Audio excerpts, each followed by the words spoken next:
මේ වීඩියෝ එකේ තියෙන්නේ වවුනියාව මහකච්චකොඩිය කියන සුන්දර ගම්මානය.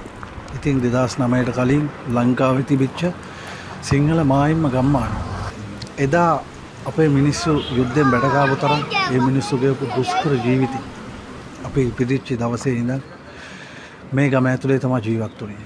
ඉතින් මේ වීඩියෝ එකෙන් ඒ ගොඩාක් දේවල් ආපහු මගේ මිනිස්සුන්ට මතක් කරලා දෙන්න පුළුවන්. අද මේකේ සමහරක් ජීවතුන් අතරත් නැහැ.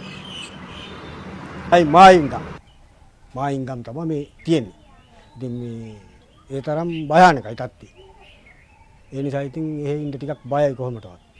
කපලා මරනවා, වෙඩි තියලා මරනවා, බෝම්බ බල්ලනවා. ඉතින් බයට මෙහෙට ඉතින් අපි මැන්දට ආවා.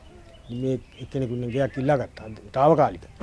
මචං මේ මිනිස්සු ජීවිත කාලෙම මහ පොළොවත් එක්ක ගැහිලා නිකම්ම මහ පොළොවට පස් වෙලා ගියා. සැපක් කියලා දෙයක් ජීවිතේට දන්නේම නැතුව මැරිලා ගිය මිනිස්සු. මාරම දුක් විඳලා කීයක් කරේ හම්බ කරගන්න මාරම ගේමක් ගන්න මිනිස්සු. ඔය මගේ අම්මගේ කුසේ උපන් අයියා. ඔය බයිසිකලේ පදන් ඉන්නේ මගේ අයියා. රත්නායක මගේ ලොකු අම්මගේ පුතා. එතකොට ඔය සුදු පාට ටී-ෂර්ට් එකක් ඇඳගෙන ඉන්නේ ඒ දවස්වල හන්දියේ කඩේ කොල්ලා. නුවන්. ඌ තමයි මගේ යාළුවා.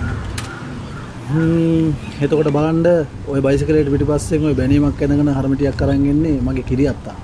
මගේ අම්මගේ තාත්තා. ඉතින් මෙහෙම ජීවිතයක් තමයි ඒ දවස්වල මහකච්චකොඩියේ අපේ මිනිස්සු ගෙව්වේ.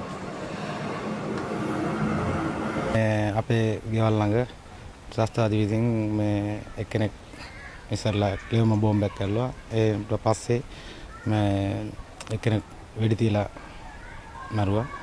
ඊට පස්සේ අපි හිටියා ඉඳලා හිටන් මේ ඉන්න බයයි අපිට දැන් ළඟ අලුත් වත්තේ තමයි හිටියේ.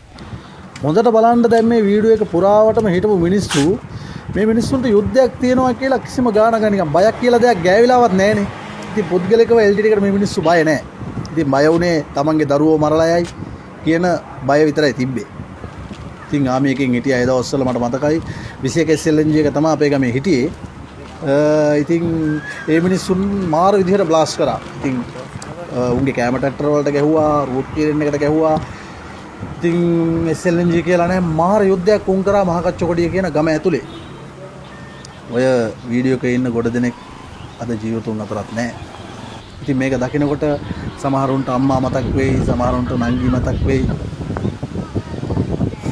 ඕක තමයි අපේ ගම ඇතුලේ අපි ගෙවපු සුන්දර ජීවිතේ.